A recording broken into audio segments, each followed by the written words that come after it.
The Kanto region. 2022. A land where the line between man and monster can be difficult to discern.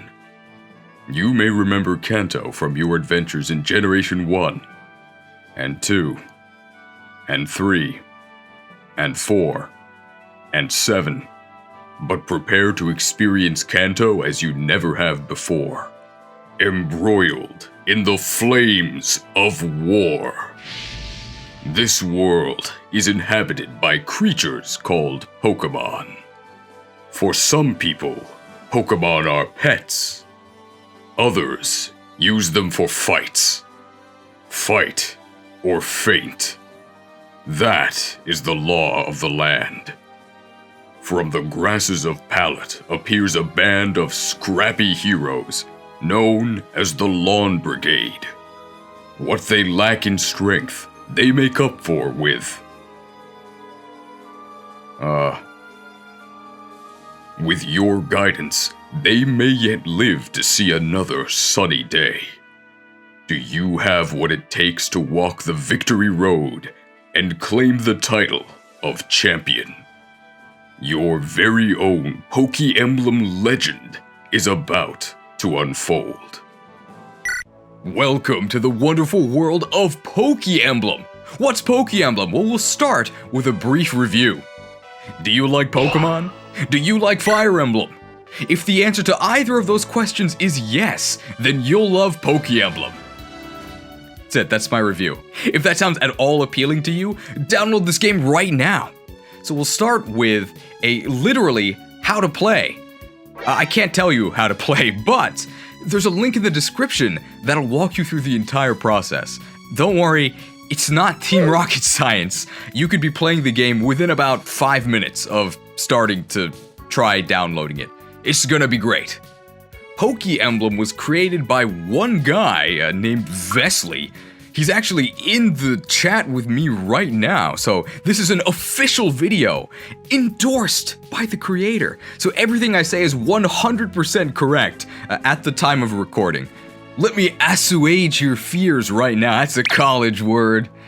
Sometimes you hear that there's a new ROM hack by one guy, and you're mostly hoping that the game limps across the finish line without destroying your computer. Don't be worried. The game has very few bugs, one or two here or there. You can catch Kakuna pretty early. It works really well. I only experienced 1 or 2 crashes throughout my entire playthrough, doing stuff that I thought might crash the game. Of the game-breaking bugs I did encounter, I complained about them to the developer, and they got fixed right away. So complaining does work. That being said, please stop complaining to me in the comments. I've had enough. This game is packed with content. My full playthrough took me about 20 hours, and you might think that some corners were cut, in the interest of getting the game out of the door. This ain't Game Freak, okay? Everything is there, except all the floors of Silphco, which is probably a good thing, because Silphco is really annoying. You can currently play all the way up to the champion battle, and there's post-game stuff yet to be added. This premium video that you're watching right now is going to cover 3 main topics. The first one is a review of Pokemblem. You just watched that. Next, we're going to do an overview and tutorial of how to actually play Pokemblem, since the mechanics are different than either Pokemon or Fire Emblem. And then we're going to do a really quick and dirty tier list / character guide. And all of that without even going to a different video. The value. All of this is being done in a live stream format, so if I ever sound like I'm answering a question or talking to a ghost, it's because I'm answering a chat question. So please don't be confused. Bad status, by the way. You're probably wondering, what exactly is Pokemblem? So here's a really broad overview. I would say that Pokemblem is a Pokemon-themed Fire Emblem game. Not a Fire Emblem-themed Pokemon game. The core mechanics are Fire Emblem, with a heavy coating, a generous seasoning of Pokemon flavor. Pokemon knowledge will help you infer how things work, but if you don't have strong Fire Emblem fundamentals, you may struggle in a couple places. Most of the base 151 Pokemon are available, with a few that are still unavailable, but they're going to be added in later. Currently, there are no Gen 2 Evos, sad Onix noises, and there's also no plans for a Gen 2, 3, 4, 5, 6, 7, or 8 release. It's just going to be the base game that we currently have, Kanto, that's going to be constantly improved. If you're not a Fire Emblem veteran like me, no need to worry because this game has 3 difficulty settings. There's normal for players who are brand new to Fire Emblem. There's hard for people that have some experience with both Pokemon and Fire Emblem. And there's the mode I played, Lunatic, which is for expert Pokemon and Fire Emblem players. You probably should not play Lunatic, that's what I'm gonna say. So I make Pokemon videos, and I guess I kinda also make Fire Emblem videos, so for me, Lunatic was a good fit. I felt correctly challenged. I think if you want to challenge yourself and just give it a try, you're gonna have a bad time. What the difficulty levels actually change is that Hard gives enemy Pokemon 12 levels of extra stats, and Lunatic gives them 18 levels of extra stats. And certain encounters, no spoilers, are also a little bit different. I know what you're wondering. Since this is a Fire Emblem game, does it have permadeath?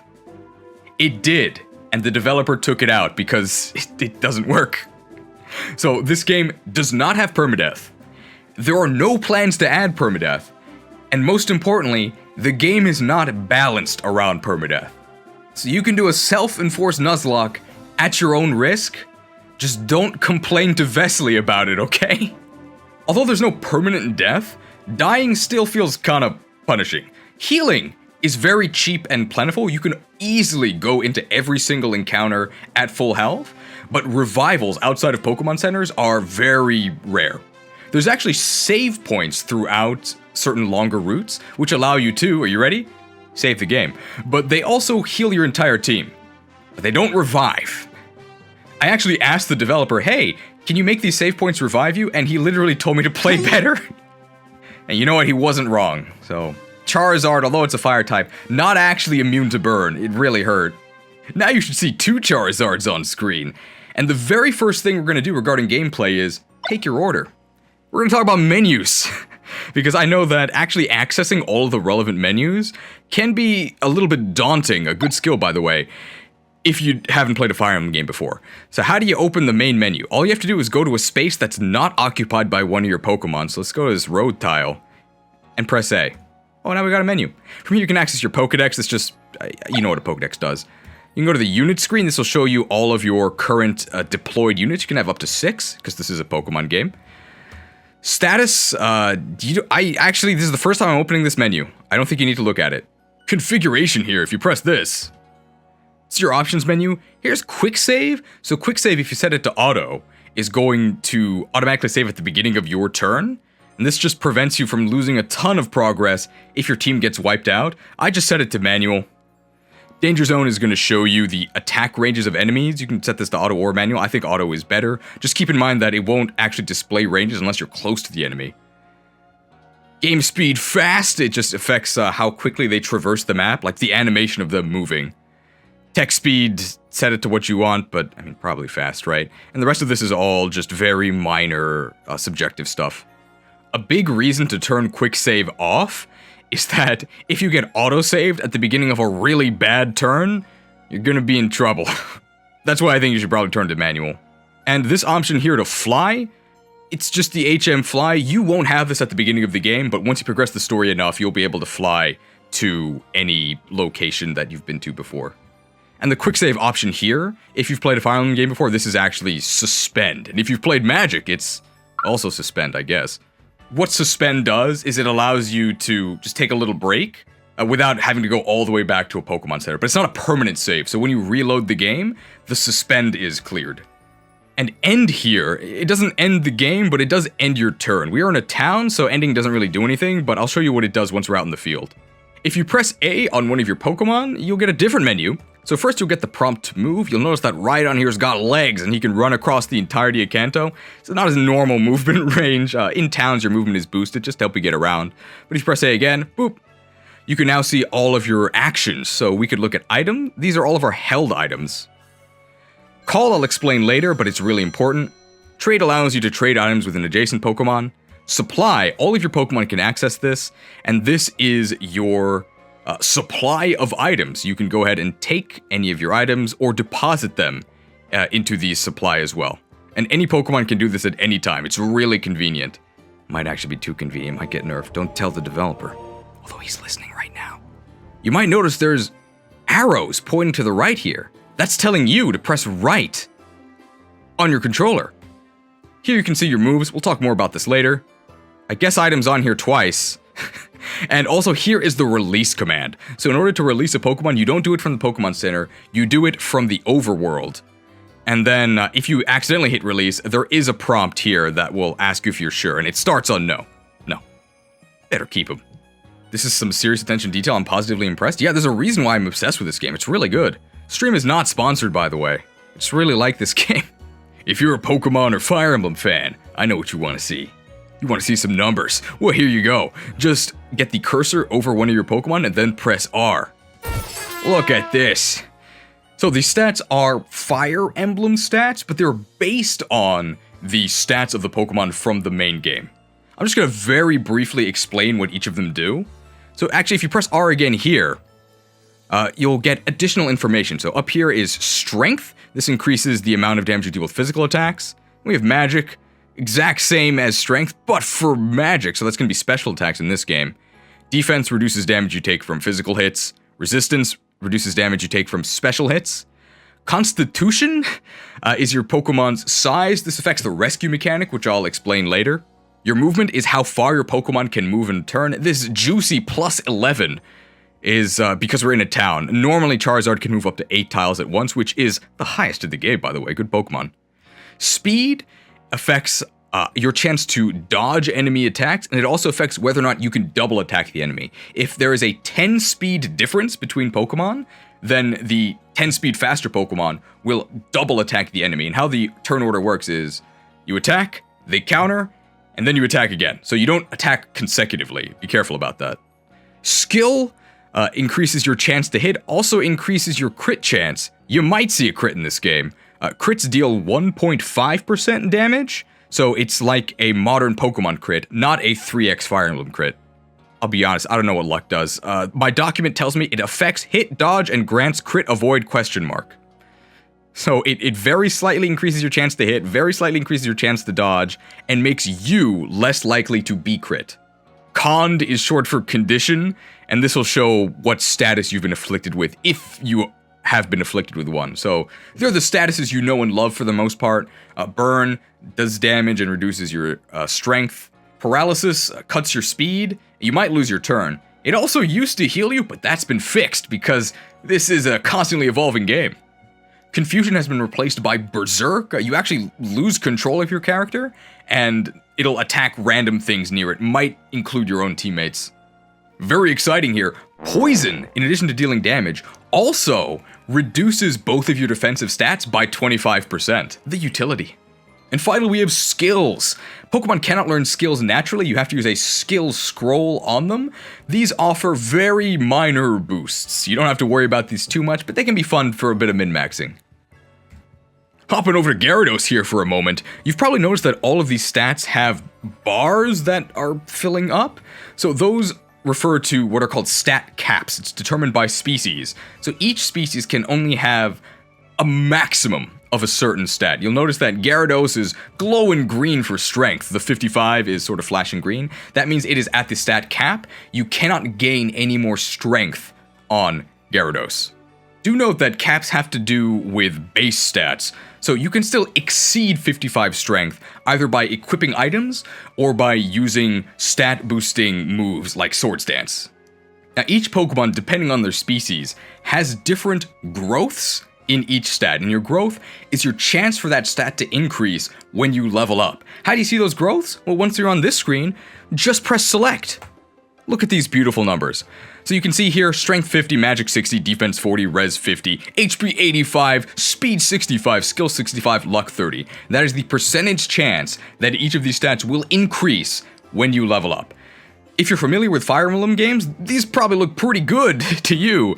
Growths tend to be higher than in Fire Emblem. Now, because these are percentage chances, You can, of course, get really lucky or really unlucky, and there are systems in place to prevent either of those extremes. It's called stat bracketing. So if your stat is 3 below average, you are guaranteed a stat increase when you level, and if your stat is 5 above average, you cannot increase that stat naturally until you're back within the averages. It's just an extra layer of care to make sure that everyone has a positive experience overall. Let's talk about movement, which is one of the most integral mechanics of the game. So there's 3 types of movement. There's grounded, aquatic, and flying. Talk about grounded first, because it's the most common. Grounded Pokemon, like Exeggcute here with its 2 stumpy legs, literally stumpy, because it is a tree, can just traverse ground normally. That's it. Grounded movement is actually kind of restrictive. It's mostly a downside. You don't want to be grounded if you can help it. You can notice here, we cannot enter this water at all.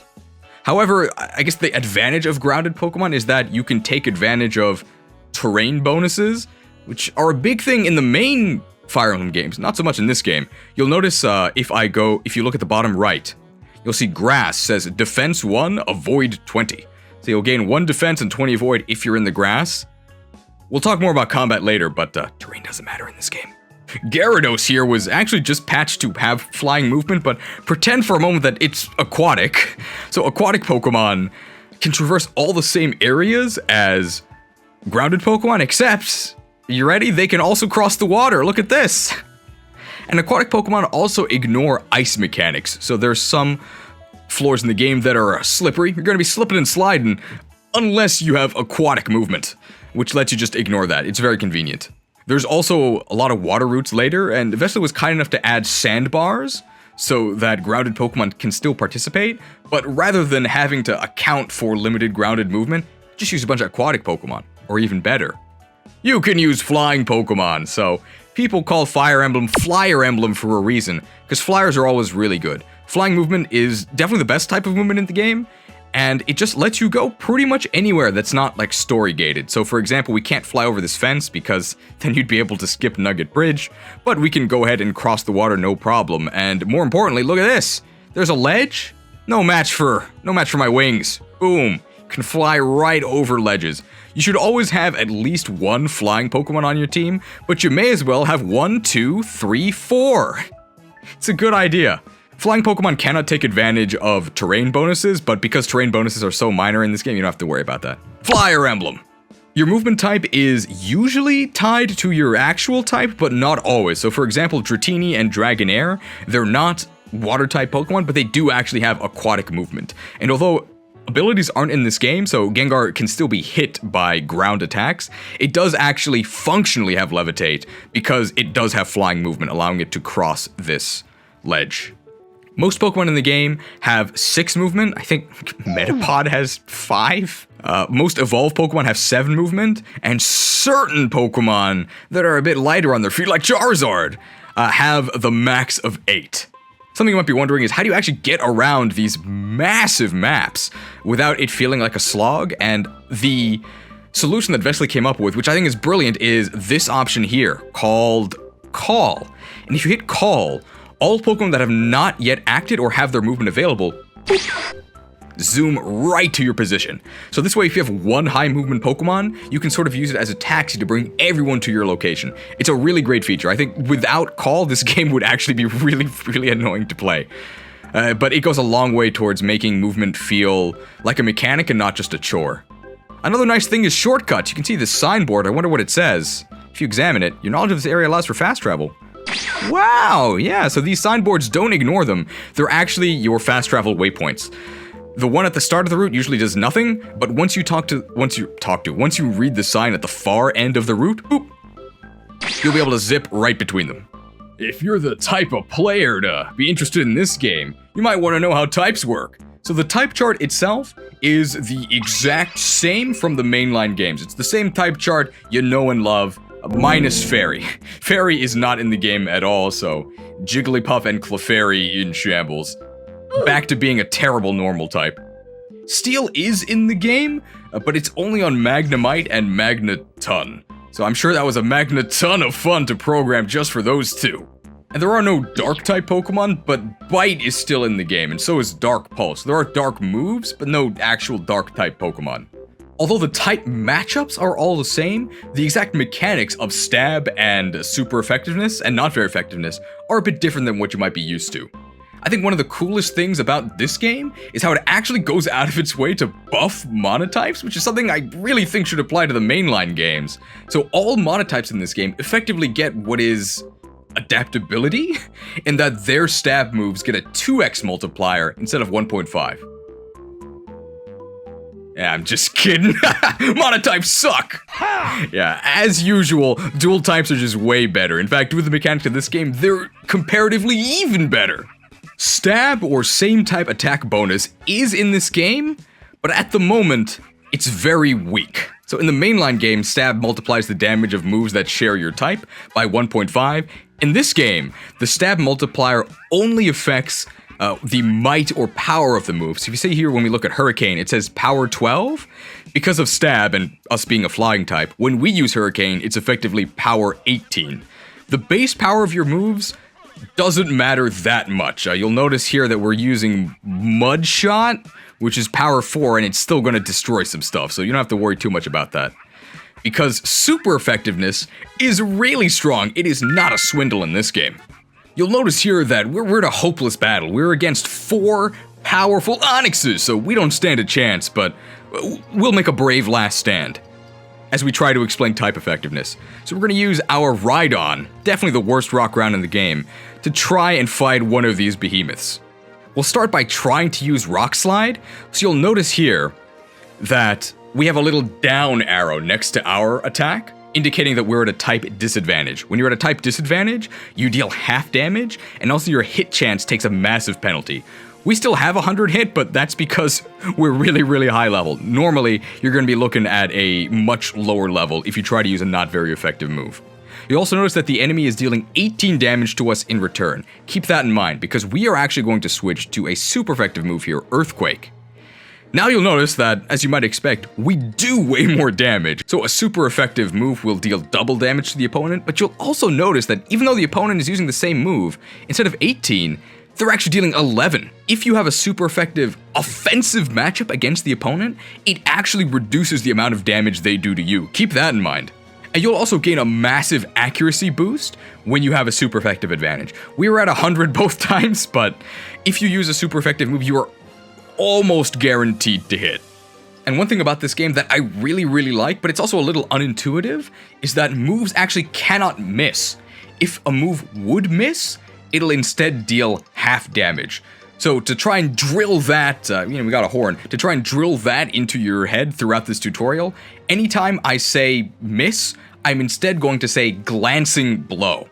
So when you hear glancing blow, think a miss that deals half damage.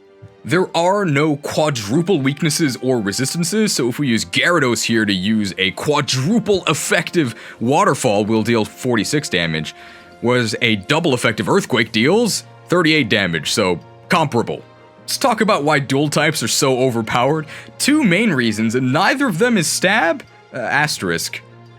The first reason is that resistances work a little bit differently in this game. Resistances actually overwrite weaknesses completely. We'll use Gyarados as an example. Gyarados is a water flying type. Water is weak to grass, but flying resists grass. So if you were to hit Gyarados with a grass move, it would deal neutral damage in a normal game. In this game, because resistances supersede, more college words, weaknesses, Gyarados actually resists grass, so grass is even worse. Can you believe it? I can. Another reason dual types are really good is because of how movesets work in this game. So every Pokemon has their natural learn set that they get just by leveling up. But TMs kind of function like they do in the Stab Mons format, if you've ever heard of that. Basically, Pokemon can learn every single TM that they share a type with. So Gyarados, despite not having a beak, can be doing some drilling with their peck, because there is a drill peck TM, and because Gyarados is a flying type, it learns every single flying TM. So 2 types means 2 types that you can learn all the TMs of. Why be a monotype? And if you want a visual representation of just how busted this is, If you press R over your unit's name in the status screen, you can see what their type is, what they're weak to, and what they resist. You'll notice that there's a lot of resists. Immunities are in this game, but the minimum damage is 1. So you'll see here, Dragonite, it flies, and against Earthquake from this Onix, it takes 1 damage because we can't actually take 0. So all immunities just get reduced to 1. Let's talk about moves. So in a bold move by the developer, instead of learning 4 moves, you can learn 5. The vast majority, I'm gonna say all physical moves are 1 range, which means you need to be adjacent to the Pokemon to use it. And the vast majority of special moves, I'm gonna say all of them, are 2 range, which means that you have to be 1 space away from the target to actually attack them. And all status moves, so those are gonna be ones like Leer, Tail Whip, Growl, or the ones that actually inflict status like Thunder Wave, those are the only moves that are 1-2 range. So if you're used to 1-2 range Javelin Hand Axe gaming, not in this game, you can't really do that. Now, we could just send this Onix to the Shadow Realm with a Solar Beam that hits the damage cap of 19, or we can explain an exciting new mechanic, AoE, which stands for Area of Effect. Most moves have the option to be used as an Area of Effect attack. When you do that, it'll affect an area, and it'll do slightly reduced damage. It'll do 2/3 of the damage it would normally do in a pattern, and the pattern depends on the move. But here we're going to try using Petal Dance as an AoE. So these blue squares are where the AoE will actually strike, and by using L and R, we can actually rotate it. So we can actually take out 2 rocks with 1 leaf. That's not a phrase. Maybe we can make it. Goodbye. When you use an AoE move, the enemy will never ever counterattack you, so that is a very nice way to train weaker Pokemon that can't actually engage in direct combat. You will gain normal experience for using an AoE move, but you'll gain slightly less experience if you get a kill with an AoE move. We got no experience because we're really over-leveled. There's lots of creative ways to use AoEs, so you can use them to extend your range. So let's say we moved Gengar over here, and we wanted to hit an enemy 3 tiles away. Normally, we couldn't do that, because Thunderbolt can only hit 2 tiles away, but if we AoE it, then you can see that the furthest hit of the AoE will actually clip the opponent that is 3 tiles away. So you can use that to sort of be stretchy and get further than you'd be able to otherwise. And here's a hot tip. The move Recover is really good in this game, because what you can actually do, Exeggcute here has Recover, is you can use the AoE of Recover to actually heal your allies. So we're going to heal Rhydon with this. Ooh. And Exeggutor giveth, Exeggutor taketh away, because he's also going to teach us that AoEs can hit allies. Goodbye, Rhydon. Goodbye, Don. Not scripted. Final miscellaneous notes about moves. So debuff moves like Growl or Tail Whip, they affect both physical and special stats, so they're more useful than you might think. Some Pokemon have a buff move, so this Dragonite here has Agility. You can use your turn to Agility, boop. And then if you check your stat screen, you can see here now that our speed is plus 10. So buffed stats will degenerate at -2 per turn, and debuffed stats will regenerate at +3 per turn. There are certain moves that are guaranteed double attacks, so one you might guess is Double Kick. No matter what your speed stat, you'll be able to double attack the enemy, but they still get to counter, so you'll go kick, they'll counter you, and then you get the second kick. If you're familiar with 3 houses, guaranteed double moves are kind of like quick riposte. Repost? Reddit moment. Just to be really thorough, we're going to go through all of the stats related to a move. So if you press R on a move, you'll see this menu. We're going to go through all of this. It shows you the type of the move. Range is how far you can use the move from. So Fire Blast is a special move, so it can only be used at 2 range. That's 1 space away from the enemy. Weight, you can just ignore. It's a remnant from Fire Emblem, don't worry. Power is the base power of the move. This actually isn't that important, but stronger moves are obviously a little bit better. Hit is your hit chance from the move alone. The higher the hit chance, the lesser chance that you're gonna miss and deal a glancing blow. And the crit chance is the crit bonus that the move itself has. Most moves have 0 crit, but certain moves like Karate Chop have increased crit rate. Now this game doesn't have PP or durability, but it still has the drip that you can equip. So items have very varied and powerful effects. You can only equip up to one at a time. These wise glasses, it's a good idea to equip these, a wise idea. This gives you magic +5. I'm not going to explain what all the items do. I want you to discover for yourself, but some of them have very interesting effects. In fact, here's actually where I'm going to talk about. It might have actually been my favorite part of the game. It's a very small thing, but it shows that the creator was a real fan. So when you beat Lieutenant Surge, all of the gym leaders actually give you unique items. Lieutenant Surge gives you an item in this game called Surge's Sigil, which increases the damage you deal and receive by 6, which is a lot in this game. And when he gives you the item, his dialogue says that war is a matter of life and death, kid, which is a thing that Surge would say. But if you're a Fire Emblem fan, you'd also know that there's a very powerful Fire Emblem skill that increases the amount of damage you deal and receive, called Life and Death. Now let's say you want to change up your team, because you're just tired of winning with these guys. Well, once you go to a Pokemon Center, you can save, and you'll have the option here to do a bunch of stuff, including edit your team. So here we're gonna go ahead and get rid of 3 of these guys. And I've prepared a scrub squad that we can use for some demonstrations. There are certain enemy Pokemon that have a little shield on their icon, and that means that they're a boss. So this Kangaskhan here is a boss. When you engage a boss Pokemon, they will summon 5 allies.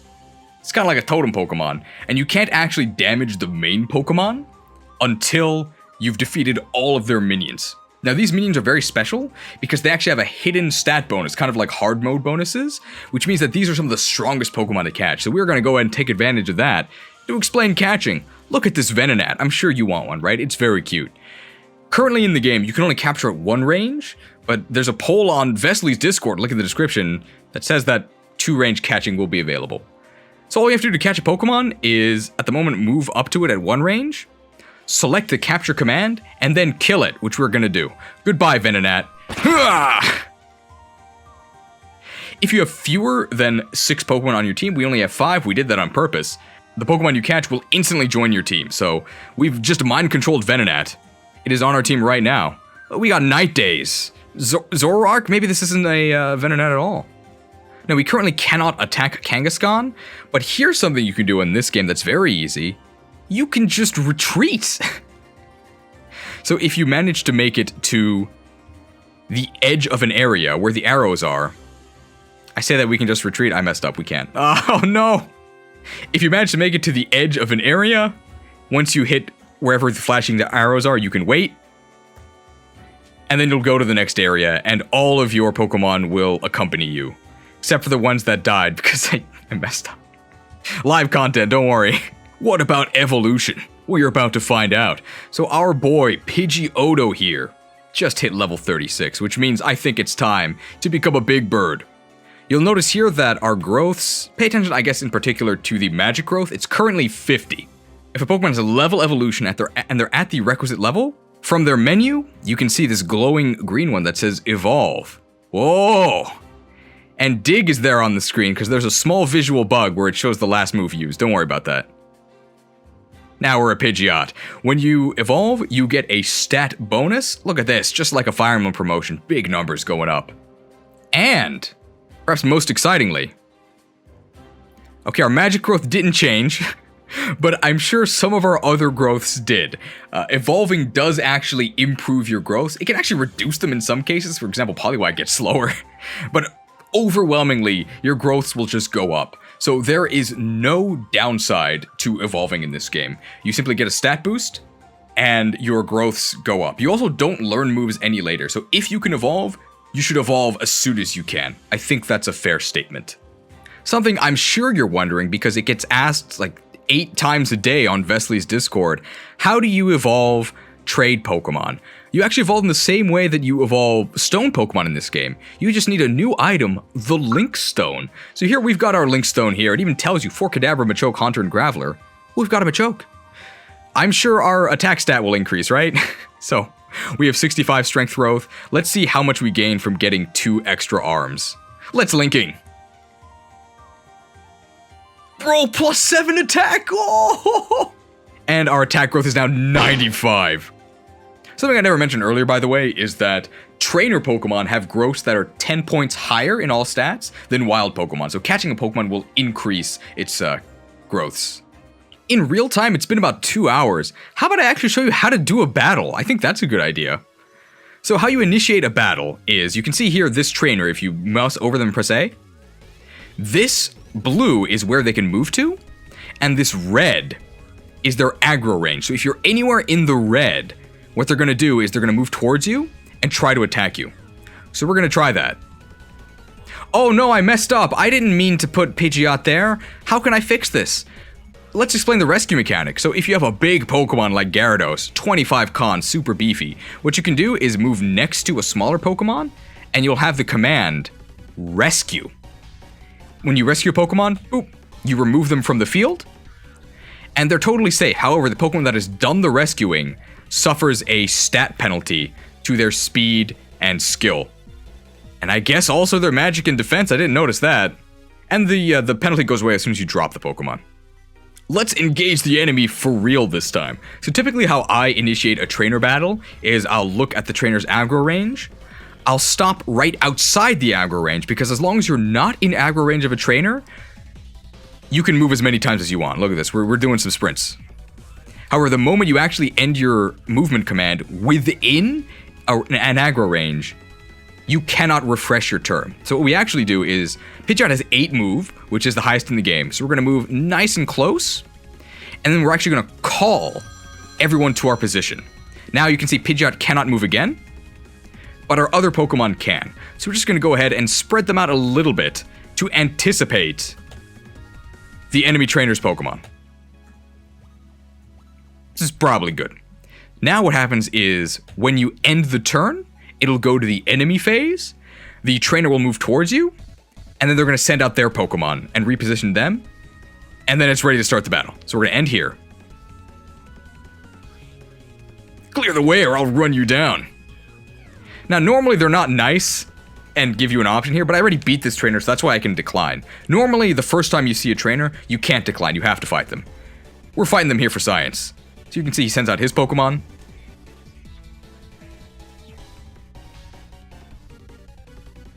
And now the turn passes back to us. So you can see here he has 4 Pokemon, we have 6. The goal is obviously to take them all out. And we're going to try and train Machamp and Pidgeot a bit here. So Pidgeot has a type advantage against Machoke. Let's try attacking Machoke. I think I got a Facebook notification. You can see here that we deal 11 damage twice, not nearly enough to kill the enemy that has 16 HP. So we can try weakening it, perhaps with an AoE from another Pokemon. Let's try this. If we AoE with... I think Drill Peck might be too strong. No, it's actually perfect. So we're going to use an AoE Drill Peck from Gyarados to weaken both of these Pokemon. And now we can cleanly pick up the kill with Pidgeot here. Easy. And Pidgeot is going to gain a bunch of experience. In fact, it's going to level up. Look at these numbers go up. We didn't get the only one we cared about, Magic, didn't actually go up. Hey, Recover's cool. Let's replace Slash. Now, Machamp, unfortunately, is not going to be able to do anything to any of these guys. Weezing has a zillion defense, and we can't actually reach Primeape, so maybe we can actually clear the way to Primeape. We can use Rhydon here to annihilate this here Weezing with an Earthquake. Out of this world. Goodbye. And if we have Machamp, walk up to this Primeape. We got 4 arms, he only has 2. If we use Submission, we will deal 40 damage. That's a lot, but it doesn't quite kill. So again, I think we're going to weaken it with Charizard here. We're going to go ahead and do an AoE Mud Shot, which is also going to hit Pidgeotto, but because Pidgeotto has... It's Pidgeot. Because Pidgeot has an immunity, it only takes 1 damage. And now, we can give him the forearm beatdown, right? Goodbye. Very nice. And the last Pokemon here, we'll just clean up with Gengar. That's an example battle. Obviously, you're not going to have 3 super powerful Pokemon on your team that you can use to kind of baby the others. But we did because this is a demonstration. I also had 4 Pokemon, not 3, sorry. You for real, kid? I am for real. Live action. And now it's time for Cheese's nutrition facts. These are just general tips to help you with your playthrough. And we're just going to have some B-roll about difficult fights on the side, so I played on Lunatic, which is the hardest difficulty, and on Lunatic at least, the game is heavily player phase focused. That means that almost all of the fighting happens on your turn. Enemies are super dangerous. If they ever get to act, you're dead. So if you don't kill the enemy on your turn, somebody on your team is gonna die, and that's sort of your punishment. I sort of view every encounter as a puzzle. You successfully solve the puzzle by killing all the enemies on your turn, and if you fail to solve the puzzle, you get punished. Stats are really exaggerated based on the mainline game. Physically defensive Pokemon are really physically defensive. Specially defensive Pokemon are really specially defensive. So you have to be striking their weaker defensive stat if you want to take them out in one hit. And you have to be hitting them hard. That means that sort of balanced jack of all trades Pokemon are really bad. Jack of all trades, well, here's what I have to say to that. You can't hurt me, Jack. People say that mixed attackers are versatile. I guess I agree with that. They're versatile in that they can fail to kill on either side of the spectrum. Wow. Defensive Pokemon are almost completely useless on your side of the field. Enemy move pools are so varied that almost certainly an enemy Pokemon will be able to kill your defensive Pokemon. The most you can do with a defensive Pokemon is put them on like a corner tile and like lure one enemy towards them. And maybe you might not die if you're careful. Actually throwing a Pokemon into the fray and expecting it to survive, it's not gonna happen. They're dead for sure. One thing that's very different from vanilla Fire Emblem is that it is very possible, I'd say it's even common, to one-shot enemies. I don't mean one round, as in attacking them, taking the counterattack, and then attacking them again. I mean straight up killing them in one hit. That's why you don't really have to worry about using super slow but strong Pokemon like Rhydon. Normally, Rhydon, like an Armor Knight, wouldn't be able to one-shot in the base game without a crit. In this game, you can do it. Just rock slide them, they're dead. Hoarding items. Always a pitfall, but especially in this game, because you can buy, eventually, almost every skill or item in the game. You do not have to be shy about saving your TMs or skill scrolls. Just use them when you think they're going to be helpful. And don't worry about not having access to the item later. There is one skill that is a one-of.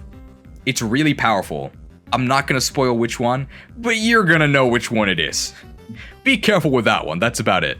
If you want to use the other starters in your playthrough, you actually can. After you beat Koga, you'll gain access to Rock Smash, and then once you have Rock Smash, you can go to the daycare south of Cerulean, and that's where you'll find the starters in the wild, along with Eevee.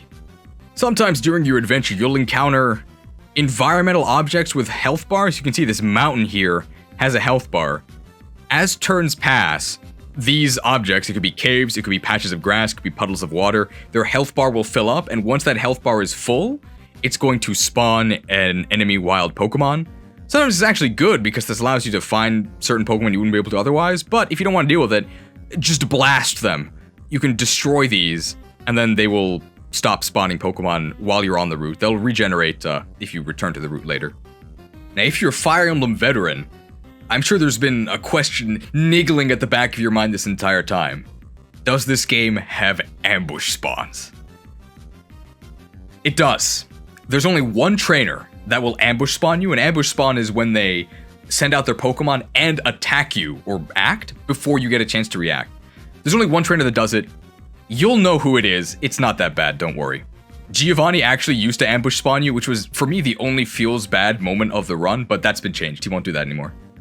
At the moment, there's a maximum of 40 Pokemon you can have total in your PC. I believe this is a limitation, because this is a hack of Fire Emblem 8, where I think you only had 40 units. Eventually, you will probably be able to catch more. There's no nickname feature, so don't bother looking for that yet. It doesn't exist, and it might never exist.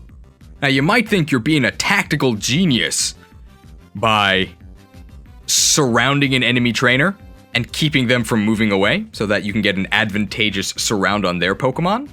But unfortunately, every single trainer in this game, they're pretty sneaky. You're ruining my tutorial, man. They're pretty sneaky, and they all have pass, so they can just phase right through you. You think you're special, kid? I shouldn't have thought I was special. I was wrong. There we go. In real time, it's been 2.5 hours. let's tiering together with us. But first, a few caveats. So, unlike almost every other list I've made for a completed game, this game is being constantly updated. I'm using the 1.02 version that is available at the time of recording, so for me, it's November 3rd. That means that this list, probably within a week or two, is gonna be a lie. So don't trust this. Most likely, unviable Pokemon are going to get buffed, more so than strong Pokemon getting nerfed. So if I say something is really bad, that might not be true by the time you're playing. I'm also going to be basing my rankings off of Lunatic, where the game is kinda unforgiving and defensive Pokemon are completely useless. If you're playing on a lower difficulty, you can probably get away with a lot more. So if what I'm saying sounds very different than your experience and your Pokemon weren't instantly dying, it's probably because you weren't on Lunatic. At the moment, the only viable strategy on Lunatic is Hyper Offense, where you kill the opponent before they kill you. Eventually, there might be a place for support Pokemon, but that is not the world I live in today. Kill them. One really nice thing about Pokemblem is that the vast majority of Pokemon are viable. I would say that for the most part, you're going to be pleasantly surprised by how strong some of your Pokemon can be in this game, even if in the mainline games they're nothing special. Or there is one Pokemon that's actually just pure garbage. I wonder if you can guess who. What traits do I consider important? Well, one is availability. The more of the game that you're actually in, the more credit I'm going to give you here, although not as much as I would in the mainline games. One of the disadvantages of using an unavailable Pokemon in the mainline games is that you have to put a lot of work into them to like catch them up, because they don't have any EVs, they're probably going to be underleveled, but it's surprisingly easy to swap out Pokemon in this game. It's really easy to level if you're underleveled, and it's really hard to overlevel. So picking up new Pokemon near the end of the game is actually not that hard. Don't be afraid to switch out your team members here. That being said, I'm still giving a little bit of credit to more available Pokemon. Official comment from the creator of the game in the chat. A diverse team matters more than just using top-tier Pokemon. If you use 6 Alakazams, you'll probably die. I guess that also spoils that Alakazam is a top-tier Pokemon, but I think you knew that already. So at the very top we have Kanto Conquerors. I think these are the best Pokemon in the game. You need a good reason to not be using these. They excel at something that no other Pokemon can do, and they tend to be like popular Pokemon anyway, so I don't think you're going to be upset about using these. A-tier Pokemon I think are really solid. They have a very useful role to fill. They might not be A-tier for the whole game, but I think at some point they should probably be on your team. B-tier Pokemon are okay. I'm probably just going to put a Pokemon here if I don't know where else to put them. They're not spectacular, but they don't have a critical flaw that I think warrants putting them lower. SEA C-tier? Cheese staple by this point. There's a zillion water types that I think are the same, and they'll just have fun under the sea. These Pokemon are okay, like water's pretty good, but I mean, they're all like interchangeable, just lump them together. And then there's D tier for Pokemon that I think actually you probably shouldn't use. There's something about them that just makes them a real drag. You can use them if you want, you just might have to compensate with more Kanto Conquerors. Then we have Pitfalls. These are Pokemon that I think are just more effort than they're worth. Doesn't necessarily mean they turn out bad, it's just that to get them to the point where they're good, it takes a little bit of doing on your behalf, and it's gonna drag down the rest of your team. And then there's the only tier that's actually been filled out so far. This is the Unknown Dungeon, and these are Pokemon that are not currently available. They will almost certainly be added later as the post-game is being actively worked on, but at the moment, you cannot get Hitmonlee, Hitmonchan, Farfetch'd, Lickitung, Lapras, Ditto, Snorlax, Articuno, Zapdos, Moltos, Mewtwo, or Mew. Let's tier rank Saga, starting with the starters. Bulbasaur, the very first starter. So I would describe Bulbasaur as a Grass-type Armor Knight. Grass-type Armor Knight? Grass-type Armor Knight? Grass-type Armor Knight? Grass Armor Knight? Armor Knight? Armor Knight? which sounds like a nightmare, right? It's the worst parts of both franchises, but in this game, it's actually not that bad. I am going to put Bulbasaur, I think probably at the very top of B.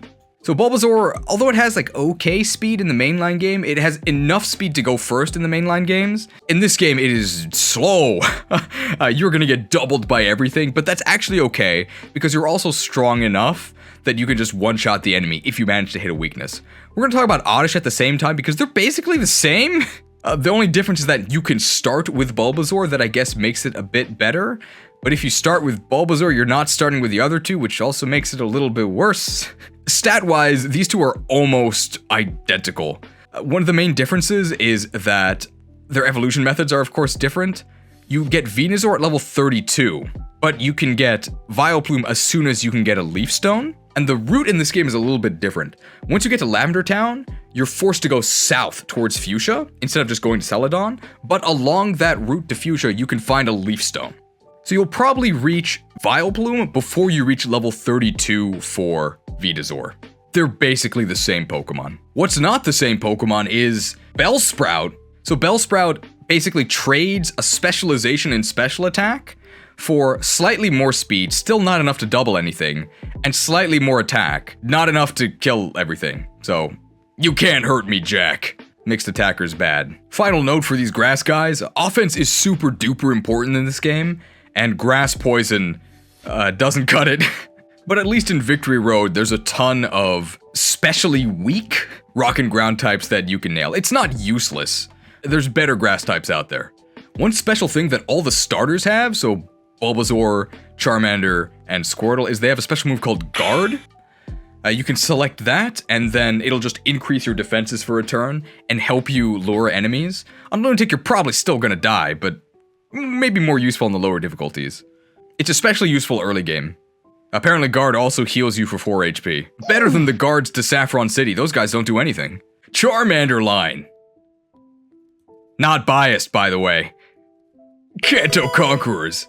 Despite being a fire type, this is a very, very lukewarm placement in Kanto Conquerors. It's not that great, but I do think that things work out in Charmander's favor enough that I think it is a very, very solid recommendation from me. So when I actually started the game, Charmander sucked, but he got buffed. So he ends up as an 8-move flyer, and can't be that bad. Fire Emblem. No question the best fire type in the game. A lot of the reason why Charmander is bad in the mainline games is because Kanto kicks his ass, and a lot of those factors have been mitigated in this game. He has ways around Brock. Viridian Forest itself is much more dangerous, which makes having a fire type there, specifically a special attacking fire type, really valuable. And I won't spoil it, but he even has a way to deal with Misty. He also gets some really nice utility in the form of Dragon Rage, Dragon Rage. It doesn't do 40 in this game because that would be pretty ridiculous, but it does do 20. So you can always get a really heavy hit on pretty much anything, set up kills for other Pokemon. Very useful. So his early game weaknesses have mostly been taken away. He can find something very valuable to do on almost every turn of the game, and at the end of the game, he's an 8-game flyer that's also a dual type, and is offensively minded. Sounds good to me. It might be a little biased, okay? Totally biased, Charmander is B or A tier? Okay, the creator says that Charmander is B or A tier. I'm gonna rebel, okay? I choose my own fate. I'm putting Charmander at the very, very bottom of Kanto Conquerors, but yeah, it might actually be A. People are rebelling, but I'm an American. I'm gonna stick to my guns. I think Charmander is actually in Kanto Conquerors. Fire type is actually really valuable. There's a ton of like bugs and grasses that you have to fight. And with Mudshot, you can also fight all the poisons and rock types. And you can fight them all on the special side, so you can actually kill them. This thing's good. Squirtle. People really like Squirtle. I think I mentioned in a main game list that Squirtle would be in C tier, SEA C tier. And the only thing that's special about it is that it's your earliest water type for a really long time. This game actually gives you other water type options. I don't like Squirtle. I don't think it's good at all. It's going into C. It's not a disaster or anything. It's just super, super mediocre. It's a slow defensive water type. Its big advantage is that you can start with it. Viridian City actually kicks your butt because there's grass type Pokemon. There's vicious wild Pikachu just waiting to zap you. And because of spoiler mechanics, it's not even that good against Brock. And that was one of its main advantages in the actual game. Probably the best thing I can say about Squirtle is that it has aquatic movement, but you know what's better than aquatic movement? Flying movement, ooh. It's not bad. Don't let me discourage you from joining the Squirtle squad, but I can't really recommend it. It's bulky. Bulk is not good in this game. Caterpie. Get ready to say bye-bye to your enemies. We're putting Caterpie in A. So Butterfree has always had a role of being a sort of early game carry. Jagan moment. We can finally actually say that he's a Jagan because this is a Fire Emblem game. Specifically, there is a boss Beedrill in Viridian Forest that can summon level 10 versions of Caterpie, Weedle, and also Pikachu. These Pokemon are really strong, and if you nab them there, they're gonna do great for you. Butterfree definitely falls off. You can replace it with much stronger options, but it's very little investment to get a super buff Butterfree that can help you with a lot of the early game. It'll help you all the way through to Misty, might even help you with Misty, and then you can replace it with something else. Butterfree's pretty good! It's one of your earliest ways to get Psychic coverage, and this is Gen 1, so everything is poisonous and Psychic is really good. It's Butterfree of opportunity cost. You should get one. Weedle evolves into Beedrill. What a joke. So if you get the level 10 Weedle, you can very easily get that up to Beedrill, and Beedrill is your earliest 8-move flyer. Not actually flying type, but it does have flying movement. So at the very least, you can use it as the Beedrill bus and get all of your Pokemon where you want them to go faster than you'd be able to otherwise. Lame-o Butterfree only has 7 flying movement. Pathetic. Beedrill itself is kinda bad. Its stats are actually surprisingly okay, but its moves are like bug and poison and like normal, and maybe you can get non-stab flying. Really underwhelming, so it doesn't actually do damage to anything, but you can use it as a taxi and then dump it later. I'd say the biggest advantage of Beedrill is that you can use it to mess up Misty Starmie, which is really dangerous. So if you can lure Starmie with a different Pokemon, then you can Twin Needle it or do some bug biting, do big damage. And after that, you don't really need Beedrill. Is it the Dawn Brigade? No, it was just a... Pidgey! One of the lackluster early game birds. It's got a little bit of luster in this game. Maybe not luster purge, but it recently got a buff that makes it a lot more usable. So when it eventually becomes Pidgeot, it gets 8 flying movement, so it can't be that bad. And it now gets Mudshot by level up at like level 9. So it can actually really destroy all those early game rock types because they actually have very bad special defense. So this thing can actually even fight Brock. Surprisingly good. That still doesn't equal good, but you will be surprised because you're expecting it to be horrendous. It's no longer just bad Spearow. Speaking of which, it's maybe a little bit better than Spearow? So in a recent update, Spearow was just added south of Viridian Forest. There's a bunch of really dangerous grasses and bugs in Viridian Forest, and if you didn't pick Charmander, you definitely want one of these guys for sure to be pecking at him. Fearow specializes in physical attack, whereas Pidgey, in this game at least, specializes in special. Fearow is way faster, so Fearow can eventually actually double things, but Pidgey actually hits hard enough that if you're hitting a weaker, specially defensive Pokemon, you can maybe take them out with a super effective hit. Neither of these guys are superstars, but they're very decent early game filler. Spearow unfortunately really struggles once you reach Mount Moon because unlike Pidgey, he doesn't have a special ground attacking option, so he actually gets stonewalled quite a lot. World first Pidgey beating Spearow. Speaking of beating Spearow, Doduo?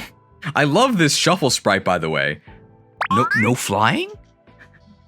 So Doduo and Dodrio, they're pretty much just strictly better than Spearow, except it's available a bit later. And Doduo and Dodrio don't actually fly, they don't have flying movement, which is a little bit of a disadvantage, but it does have 8 movement, which is nice. Dodrio, the big advantage is that it can kick. It gets high jump kick, so it can actually kick those rock types.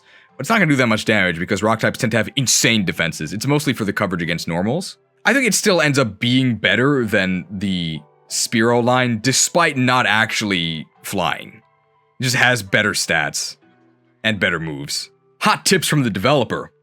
If you think that Dodrio was going to get flying movement, it's not, because it was polled on his Discord, and people voted for no flying movement, so it's gonna stay grounded, but it's still okay. Rattata. Can you say early game filler? I just did. probably gonna be the very, very bottom of B.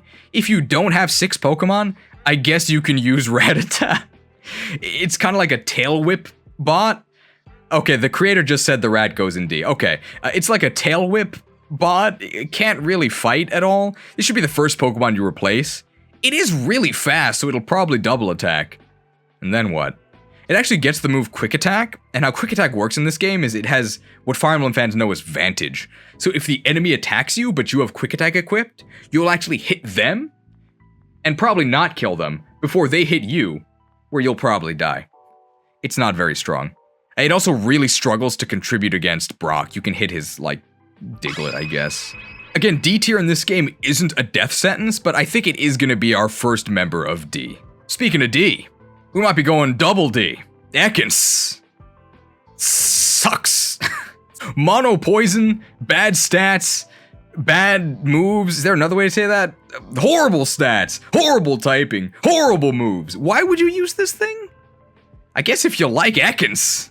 I don't. You can paralyze things with glare, but in my personal experience, status hasn't been that useful when you can just kill the enemy instead. Ekans is essential for your Team Rocket cosplay. That's about it. Pikachu, Pika-Pee, Pika! You ready for A? Yeah, Pikachu's kinda good in this game. It's shocking, I know. So it's super fast, so it'll double attack. And you can give it Mud Shot early, so it can actually fight ground types really effectively. You can zap flyers, which there are a fair amount of. And then once you get the Thunderstone, Raichu actually has like okay stats. It's not amazing, but you can almost certainly double attack and kill your opponent. So to double attack in this game, you have to be really, really fast. And Pikachu and Raichu both are. I lied about Mud Shot, it's now Leaf Flurry. That just means you can give Mud Shot to Charmander instead. I guess we may as well do Jolteon here, because they're kind of the same. Jolteon, I think, has 100% speed growth, so it is literally always gonna level speed. But Jolteon you get a lot later, so I think because of that, we're maybe gonna move it down to B. Upon further research, we're actually gonna do all the EVs right now, and they're all gonna go in pitfalls. So the thing is, the EV you get is level 14. At a point in the game where your Pokemon are going to be double that level. Now at that point you also have access to Buyable Paragon, so you can catch up quite quickly, but they are going to be almost useless for like a couple routes. So I am going to stuff them all in pitfalls, but we are going to talk about them, because they're not bad at all once you get them. Jolteon is basically just better Raichu, but you have Pikachu way more of the game. And Pikachu can just level up with you as you play through the game. Whereas you have to play catch up with Jolteon. Flareon, some justice. I think it has like the highest attack in the game. It has a strength cap of 60. It's insane. And Sacred Fire is in this game. So Flareon is gonna be doing big damage, but only with its fire move, because its move pool is pretty bad overall. You should definitely just use Charizard. But Flareon, not actually a joke in this game. 60 attack, wow. Vaporeon, I'm gonna say, is the worst of the evolutions. It definitely would be a C tier Pokemon. You get water moves, you get ice moves. So does every single other water type in this game. But if you're a Vaporeon fan, hopefully not for that reason, you can go ahead and use it if you want. But I think it's the worst of the evolutions, because Jolteon doubles and kills everything. Flareon one-shots things. And Vaporeon's just kind of there. Sandshrew. It's a defensive ground type, but it can also hit hard enough. Monotype though. I think we're gonna put it probably near the very bottom of B. It can definitely take a physical hit, and it can deal one back. But there's basically no reason to use these when you could be using the rock ground Pokemon, which do the same thing, except they also can then use rock moves with stab, which makes them a little bit better. They also tend to have better attack. We're gonna talk about Cubone at the same time. Cubone! So when comparing these two, Sandshrew is available a little earlier, but Cubone, I think, is a little bit better once you get it, specifically because it has Boomerang. And Boomerang is currently the only 1-2 range attack in the entire game. Hand Axe moment. So you actually can retaliate against anything, and Boomerang is also a guaranteed double. But remember, it's a quick riposte double, so it's attack, enemy attacks, then you attack. Not like a Brave effect where you attack twice consecutively. Actually, we might actually put Cubone above Sandshrew for that. That's really cool. But again, you're not going to be a hand axe hero, because if you jump into a whole mass of enemies, you're going to die. This just allows you to counterattack and probably kill an enemy attacking you on the physical side. But it's still not as good as it sounds, because you're still going to be doing 95% of your fighting on player phase, killing the enemy before they can even attack you. Now, there is an item in this game called Quick Claw, which gives you the Vantage effect, where you attack first if the opponent attacks you. And if Boomerang was a Brave double, that would be amazing. That would actually allow you to do some enemy phase stuff, but it's not. So you have to one-shot the enemy in order to not take a counter, and that's not going to happen. The Royal Nido Twins. So unfortunately, we're not quite in the Nido Kingdom anymore, right? Monarchy has been abolished. But if you're gonna use a mixed attacker, you may as well use these guys. And by these guys, I mean Nidoking. So I think Nidoking is probably gonna be a top of A Pokemon. Nidoran is basically the same, except slightly worse. Because it's more defensive, and who cares about defenses? You want to hit as hard as possible, which Nidoran does. So Nidoran, you get it fairly early. It obviously, I think you already know, it knows every move ever. It's got an amazing TM learn set, and not a bad level up move set. There is a 0% chance that you fail to hit the opponent super effectively, and super effective is really important in this game.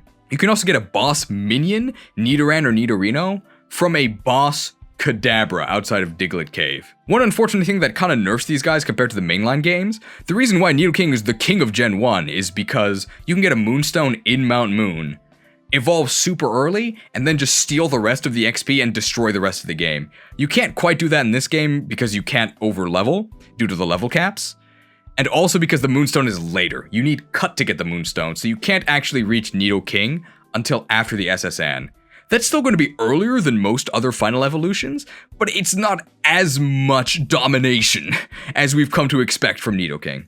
I'd say that as a mixed attacker, it just barely gets there at the end of the game on Lunatic. You're still going to be struggling at some points, but if you can use a powerful enough move on the correct defensive side, you can maybe kill your opponent. On lower difficulties, yeah, you can just sweep the whole game with this guy. It's probably going to be fine.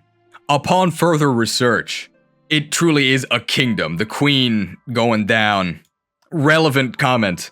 So Nidoran F is actually available fairly later. Really later, the Safari Zone, whereas Nidoran Male is Route 2.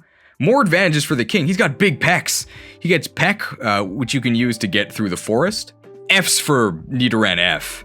One word of caution about using the king is that you are going to need the royal coffers. It's really expensive because a lot of the best moves that you can buy, you have to actually pay for. I won't say that money is tight in the game. I never had to grind for money during my playthrough, but I also didn't have to stuff this guy with a bunch of expensive TMs, so be ready to pay to win if you want to use the king. Clefairy. We've managed to finally contain this SCP within the D. This thing is spats. Mono normal type with balanced stats. No thank you. Great move pool though. At least it's better than Jigglypuff. Mono normal type with not even balanced stats, just bad stats. Bad defensive stats. Great move pool though. We did a little bit of restructuring here. There's now a letter C tier. So Rattata's been promoted, Nidoran's been demoted, and Clefairy has been promoted. Not Jigglypuff though, Jigglypuff sucks. We're gonna do Vulpix, we're gonna do Arcanine. So because of the way the game has been restructured, they have really bad availability. They're almost the end of the game because you don't actually get access to Saffron until way later, like the last two, 3 gyms. And neither of them are spectacular. Disgusting pure types. I guess Growlithe's is a little bit better. Ninetales might double. It's kind of iffy. Growlithe and Arcanine definitely won't. Fire at least is good on offense, but that's pretty much all these guys get. Really unimpressive. Your only actual candidate for a good fire type is yours truly. You gotta go with the Zard. And by the time you can get these guys, you can actually catch Charmander earlier than either of them. You should just do that if you want to use a fire type. These two aren't disastrous or anything. I just don't think there's really a reason to use them ever, which sounds kind of mean. At least they can instantly evolve with Firestones. I asked where Zubat should go, and he's getting hammered by the D. Yeah, alright. So this game does not have Gen 2 evolutions yet. It might someday. At the moment, horrible typing, horrible stats, horrible move pool. Just awful. I don't know why you would use this. It's not as bad as Golbat was in Gen 1, but it's pretty bad. It's better than Ekans. It's better than Jigglypuff. Paras! What's the best part about the Paras line? Spore. Spore's not in the game. Yeah, it's a Mount Moon party down here. At least it's not a normal type, right? I mean, Bug Grass is pretty horrible, but hey, it's 2 stab types. You get 60 attack growth as Parasect. That's not the worst thing ever. Your speed growth is 15, so you have 0 speed. You're always gonna get doubled, and you're not strong enough to kill in one hit, so I don't really know why you would ever use this thing. Even if you were French, you wouldn't want to be caught dead with Paras. But hey, this game is being actively updated, so there is much room for improvement. Horrible typing, horrible stats, horrible move pool. Just awful. So the best part about Caterpie and Beedrill is that they have a massive early power spike, and then you can toss them aside later. Venonat, really cool psychic bug. Unfortunately, it is a level evo at like level 28. It's way too long to wait for Venomoth. Venomoth is probably better than Butterfree, like barely, but it's so far past the window of usefulness. This might be getting the D. Oh, I think people think that I mean psychic bug type. I know it's bug poison, but it's a bug that has like psychic powers. I will say this, so fairy type is not in the game, and based on what I know about the game, it's not an oversight. Fairy type will not be added. Confirmed by the dev. For spoiler reasons, there will never be fairies, okay? They're not real. Somebody tell Crocker. Diglett. First thing we have to do whenever we talk about Diglett. Diglett dig, Diglett dig. Trio, trio, trio. Alright, so the first time I fought Diglett, this thing was a murder machine.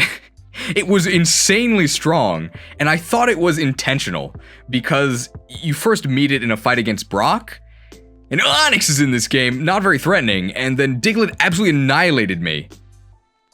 Turns out it wasn't intentional, it was just really overtuned, so it got nerfed. Even after the nerf, it's still pretty good. I think I'm gonna put it above the other ground crew. You get it in Diglett Cave, surprise, surprise. It's really fast and strong, so you can probably wiggle on up to the opponent and kill them before they can counterattack you, assuming they don't have a one-range attack. Unfortunately, it is a monotype, so that is a disadvantage, and obviously if it gets touched, it explodes, but that applies to pretty much all of your Pokemon, so you don't really have to penalize Diglett for that. Just don't expect this to even survive counterattacks, it's gonna die. Diglett used to be a resistance tank, in addition to being really fast and strong, and now it just dies when you bubble it, as it should. If you're having trouble with Lieutenant Surge, just go get a Diglett. Americans hate him. Meowth, that's right! Into the D tier. I don't know why you would ever use this thing. You can catch it south of Saffron City, so before you enter Vermilion City. It's really fast, so you can do nothing twice.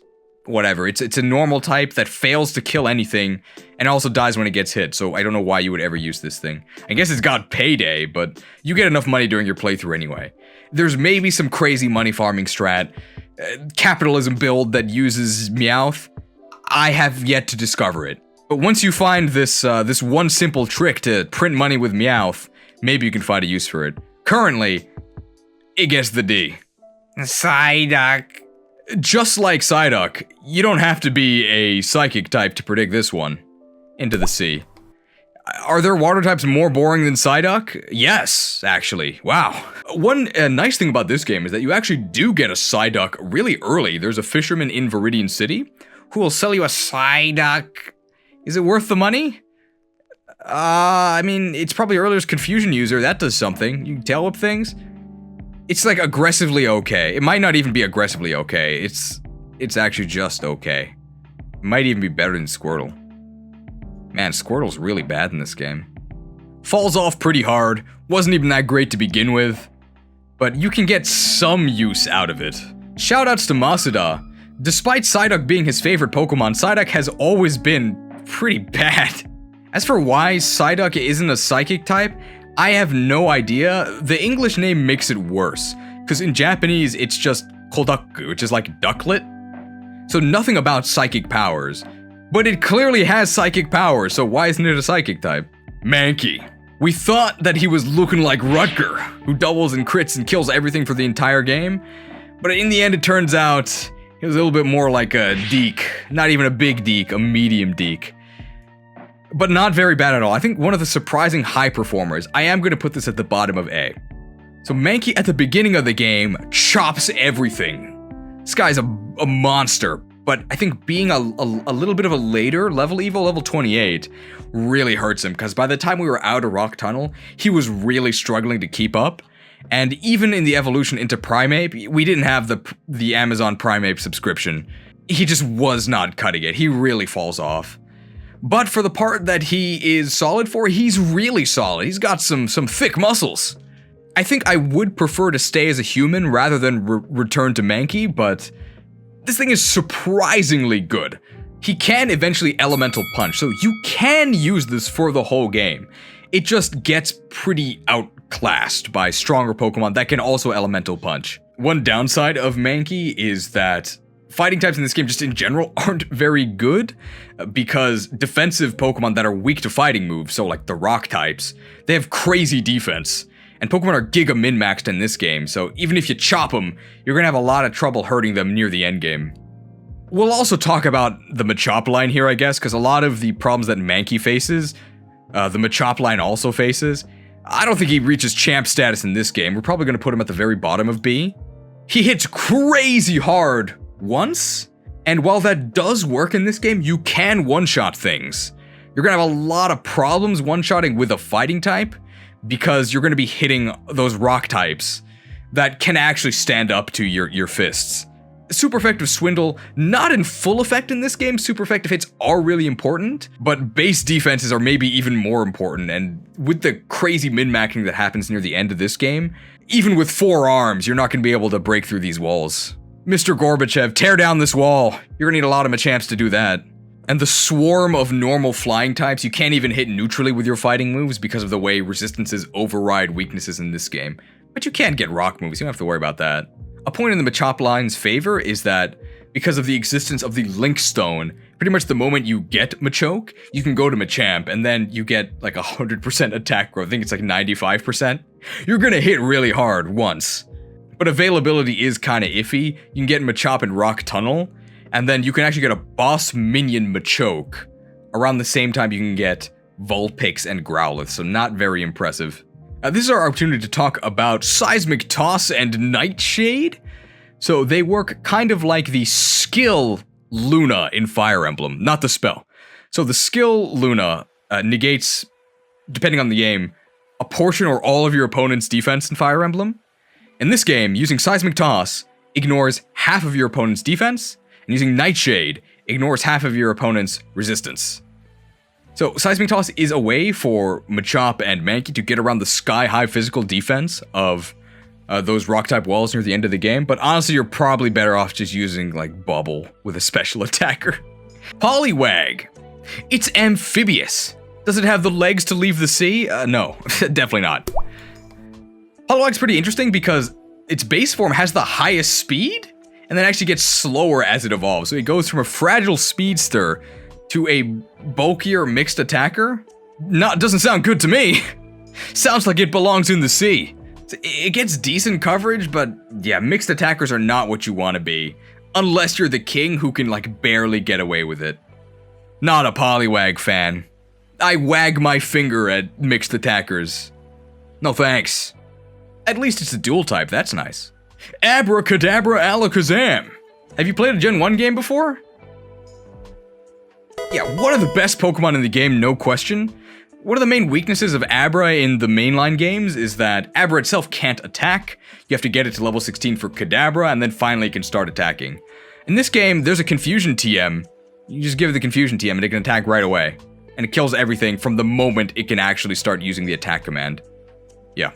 It's a monotype, which is unfortunate, but it's the best monotype in the game, right? Psychic, so almost nothing resists it, only other psychic types and the Magnemite line. And it hits so hard, is so fast that there's almost nothing that can survive a round of combat with this thing. Kanto Conqueror for sure. Not really sure why you're not using this. And if you want to catch a boss minion Abra, you can get one from the boss Kadabra that you can reach by going through Diglett Cave. If I had to pick one downside for this, it's that its coverage is kind of lackluster, but it also doesn't really need it. It can just annihilate everything with Psychic. And it has okay res, so if you have to take a special counterattack, you can. Tentacool! Don't call me cruel for putting this thing in the sea. I mean, wait, it's a Tentacool, it's a water type. What do you want me to say? It's got really good special defense. You don't need special defense. That's about it. The most impactful thing Tentacool does is force you to use a move other than Thunderbolt to kill it. Geodude, high A, actually considered better than Rhydon due to earlier availability? High A. Geodude, high A. You must not have met the Boulder! Get out of here, high A. This man's a Kanto Conqueror. I love Geodude. It's my mom's favorite Pokemon. Not because it's good in-game, but it is. This thing's amazing. So Geodude is really helped out by the fact that you can one-shot things in this game. It's got crap speed, has like 0 or 2, really bad. You get doubled by everything, but you don't get doubled because you killed the enemy in one shot. The Boulder retaking his title in the ring. So you get this thing really early. There's a hiker in Viridian Forest that allows you to hire a Geodude. Watch out, because it's actually a green unit. You can't control it. It's just to help escort you through the forest. The first one you can actually catch and add to the squad is in Mount Moon. You caught a Geodude, right? You definitely want to, because this thing is amazing. Rock and Ground kills so many things. Its attack stat is so high that whatever it targets, it's probably gonna die if it's landing a super effective hit. You can also chop things with the Karate Chop TM. Very nice. I'm actually also going to put Rhydon in Kanto Conquerors. I think that Geodude is a little bit better because Geodude is available for far more of the game, and Rhydon is only marginally better. It has slightly better stats and slightly better move pool because you can Mega Horn, and there's some dangerous psychic types you're going to want to kill in one hit. I probably would put it in A, but the Safari Zone is much earlier in this game. Remember that you go to the Safari Zone pretty much right after Lavender Town because you're forced to loop around. And you can also get a boss minion Rhyhorn, which makes it way better. It is a late level evolution, 42, but even Rhyhorn is doing work, and you can buy Paragon at this point and just slap it on to get a really easy Rhydon evolution. I think both of these guys are staples for your team. You definitely want at least one of them. It's also nice that because these also have sky-high defenses, you can use them as a lure. Boss trainers like gym battles and Elite Four members, they usually will not advance towards your team unless one of your team members is in their range. So what you can do is you can put one of these two in a position where they'll get attacked but not killed, and then that'll cause the entire enemy team to move towards you, and then you can counter-strike. That is the only use of defensive Pokemon. That's not why they're up here. They're up here because they kill the enemy team. It's just a nice bonus that if you're careful, they also might not die. I also want to take this opportunity to apologize to the Rhyhorn line, because I compared them to Barth. He's better than Barth. He's way better than Barth. Ponyta, My Little Pony. Well, my implies that I actually own this thing. I'd rather not. It's not very good. Put a little fire squatty here. You can get in Cycling Road. It's whatever. It's really fast. You can probably double attack. Pure fire type? Eh. Upon further research, Ponyta's coverage moves are Fire, Bug, Steel. Hell no. We're giving it the D. Man, justice for Gen 1 fire types. At least Charmander got buffed. Slowpoke. Very gradually, and at its own pace, meandering through the list. Where do you think it's gonna land? We're on the way. Can we make it onto land? I don't think we can. No, I think it is a C tier Pokemon. So Slowpoke itself sucks. It's got a bunch of HP and like nothing else. It's got a really bad magic growth. Slowbro is much better. And you can get a boss minion Slowbro from the Articuno encounter, which is super duper late. You need all 8 badges to do that. You can get a normal Slowbro in Seafoam Islands, but even that is really late. Slowpoke itself is available much earlier. I think you can just get it south of Lavender Town, but Slowpoke is balls, and it's a really late evolution. I think you should just skip Slowpoke and get a Slowbro. Even the best Slowbro possible, the boss one, it's not that great. Really disappointing, unfortunately, but hey, it's really cute. And you could do a lot worse than Water Psychic, right? It is worth noting, when they say slow, they mean it. Its speed growth is literally 0, but there isn't too much difference between literally 0 and almost 0, and these Pokemon that have almost 0 can still be very good in this game. Also, shoutouts to Slowbro for learning Fire Blast. Hey, spooky voiceover imported cheese here. While I was editing this video, Slowbro actually got buffed in a very exciting way. The Slowpoke line now has a unique species skill called Oblivious that prevents it from either doubling or being doubled. So it prevents it from being doubled. This makes it way stronger since it no longer has to commit its item slot to the Oblivious ring, which gives you the same effect but costs your item slot. Not every Pokemon in the game is going to have a unique skill, but some will. For example, Magikarp already has a unique skill called Scaled Back that makes it even worse, and Gyarados is going to have a special skill called Scaled Up that makes it slightly stronger than its stats would imply. Let's updating the game into the future together with us. Magnemite! The only steel type in the game, and because of the way resistances work, this thing's invincible. Would be nice if defense was a more viable strategy. Luckily for Magnemite, it's not all about taking hits. It actually has crazy magic as well, so you can use this as a magical nuke. I still think Pikachu is better because Pikachu is a little bit weaker but also double attacks. Magnemite is never doubling. But you can sort of use it as a special version of Machop. Machop. Zap an enemy into oblivion. Coverage kinda sucks though. You get Thunderbolt and you get Mirror Shot. You can definitely kill things with Magnemite, and you might even not die on a counterattack. Pretty good. You can catch this thing north of Rock Tunnel. A nice bonus is that it also has flying movement, so that means it can participate in every fight in the game. Doesn't have to worry about getting stuck on sandbars on water maps, and you can fly over ledges. Very nice. Maglev technology. Hopefully you can't hear my neighbor singing. He's downstairs singing. Well, I can't complain now because, like, singing during the day is fine, right? I mean, you do you, but this man, for whatever reason, is compelled to sing between the hours of 1 and 2 at night every day. It's driving me up the wall. And the worst part is his singing isn't even good. I wish it'd put me to sleep. That would be nice. Seel. We can just cut the L off, right? This thing is actually lucky that it's buoyant. Because if there wasn't a C tier, this thing would be like middle of D. This thing's horrible. Like, water and ice is some nice stab, but it's got awful offenses and mediocre defenses even, in a game where defense means nothing. I would say that this thing deserves to be under the C. Consider yourself lucky. Grimer! Oh, that's awful. Grimer! I can't do it. I think Muck would probably be better. Muck. I mean, I think it's Vesly's favorite Pokemon? It at least appears in a lot of his avatars. And he made the game, so he knew what he was doing when he made this thing awful. It's just garbage. Available really late game, mono poison, bad offenses. Why would you use this? You wouldn't. Horrible. I guess we'll also do coughing and wheezing. It's better than Grimer. It actually gets a surprisingly diverse move pool, like Fire Blast things. At the time of playing, it had Aurora Beam, but then Vesly said it shouldn't. At least it's bulky, but it's mostly just a bad physically defensive mono poison type. Why would you ever use that?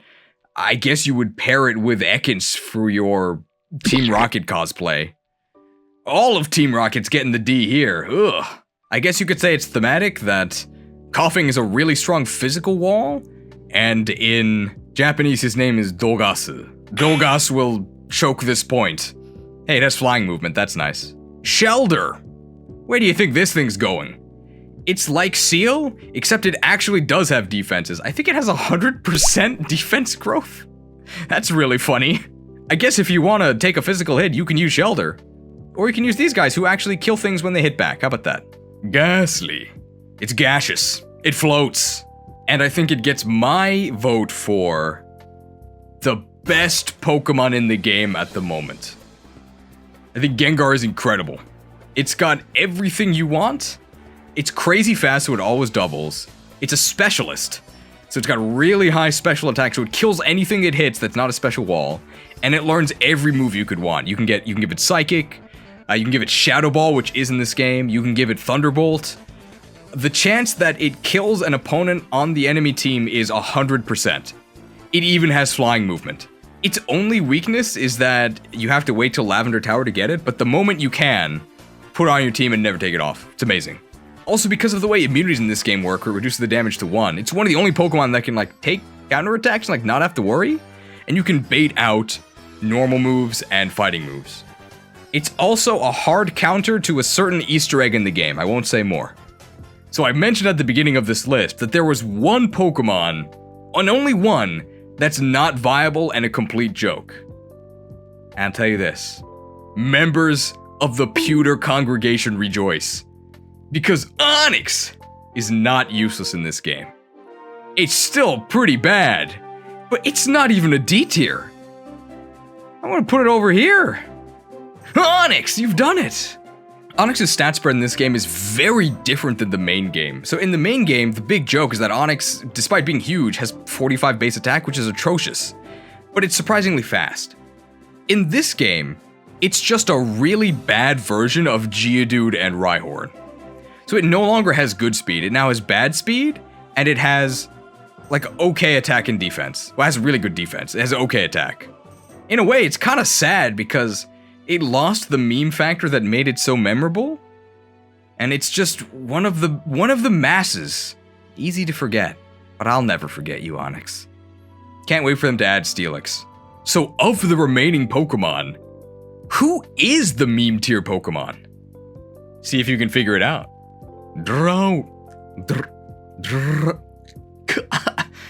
Drowsy and Hypno. Really creepy. Definitely the worst psychic types in the game. But if you're a psychic type, you can't be that bad, right? I think we're gonna put it at the top of C. Absolutely murdered by the Gen 1 special split where they decided to give it better special defense. Who cares? Very slow, very mediocre. I mean, you're a Gen 1 psychic type. You can't be that bad. This is about as bad as it gets. And since we're talking about bad psychic types, I guess we'll also do Mr. Mime here. Whatever. I would put it top of C. So Mr. Mime is really late availability. You get it pretty much right before Viridian Gym. You have to be able to access the route south of Pallet Town.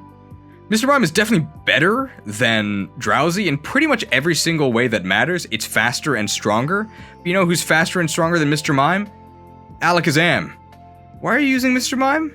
It's not even a fairy. We're actually gonna bump Mr. Mime up to the bottom of B because you can actually get this thing without Surf. You just need Rock Smash, which in this game is Fuchsia City, which is earlier than you're thinking, so it's not that bad, but still, use Alakazam, man. A bonus point in Mr. Mime's favor is that there is a boss Tangela on that route that can summon a Mr. Mime minion that will then have buffed stats.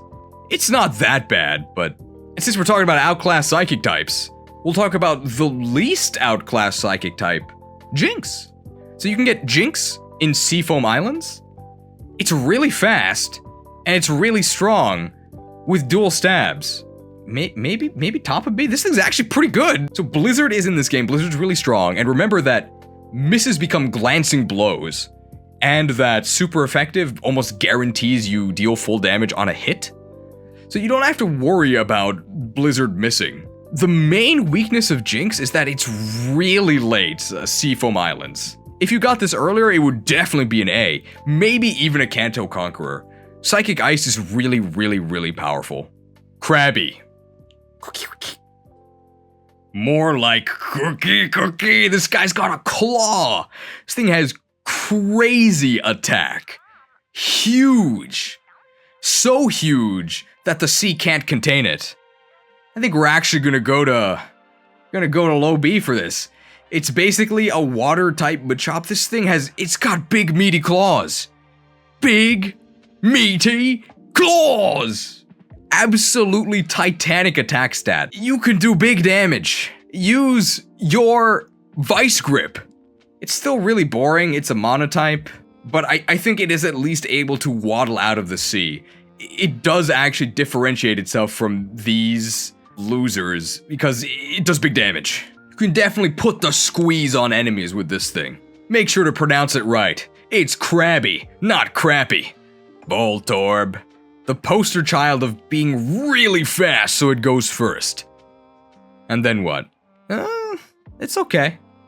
Where's Pikachu? It's definitely not as good as Pikachu, because you had Pikachu way earlier, but I think Voltorb is an okay C Pokemon in this game. We'll put it right below Krabby. You can get this thing above Rock Tunnel. You get a really fast electric attack twice. It's a little bit weak.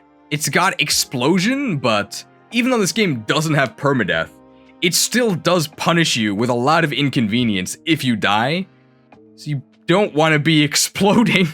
And the anti-synergy between having crazy speed to double and explosion. Not gonna happen. Its coverage really sucks. You only get Electric Steel and Bug. Ugh. But you get Electric Steel and Bug twice. So I think it actually has 100% speed growth. And it goes without saying, you won't get doubled. Exeggcute. This guy's a good egg. A tier for sure. In fact, I'm gonna put it here. I think that Exeggutor is a very solid contender for your endgame team. So it's in the Geodude and Rhyhorn camp of being really slow, but it kills the opponent in one shot. So you want to Leaf Stone this thing immediately because Exeggcute's growth suck, but Exeggutors are really good. You are a magical nuke. You get a zillion special attack, and you're going to be able to one-shot the enemy either with Psychic or with Solar Beam. Solar Beam in this game, I really like how it works. So Solar Beam, Hyper Beam, all of the 2-turn moves or recharge moves operate this way. They have absolutely insane base power, but if you don't kill the enemy, you get a massive stat penalty. How do you work around that? Kill the enemy. There you go. Not very hard when you hit as hard as Exeggutor does. It's basically these three, except the secondary type has been swapped. Instead of the worst one, Poison, you get the best one, Psychic. Pretty big upgrade. And since I played the game, they actually buffed it a bit and gave it Ancient Power, so now it has rock coverage. Birds in Shambles. So it's a real extravaganza, because up next is another egg-themed Pokemon, Chansey. Did you guess correctly that Chansey was the unusable Pokemon? Because that's the answer. We need a new tier for this one. Add a row below. We're gonna make it pink. There's no other way to phrase this. Chansey is a bad egg. Chansey is the worst Pokemon in the game. It is not even close, and it's also never getting fixed. It's intentional. This thing is completely useless. It doesn't do anything except survive special hits, which does nothing for you. It has no hope of counterattacking anything ever, and it also dies instantly to any physical hit. You should never use this, unless you're actively trying to meme. Someone call a doctor. For me, actually, this thing's terrible. In the interest of completeness, you might be thinking you can use Chansey as a medic. Kind of, but any Pokemon that has Recover can be used as a medic using AoE Recover, and you're not going to be recovering in battle because you die in one shot. So you're just going to be spamming Recover when you have infinite moves, like during the movement phase. And in that case, you don't need like any special stats. You just have to have access to AoE Recover. And a ton of Pokemon in this game learn Recover. Way more than in the base game.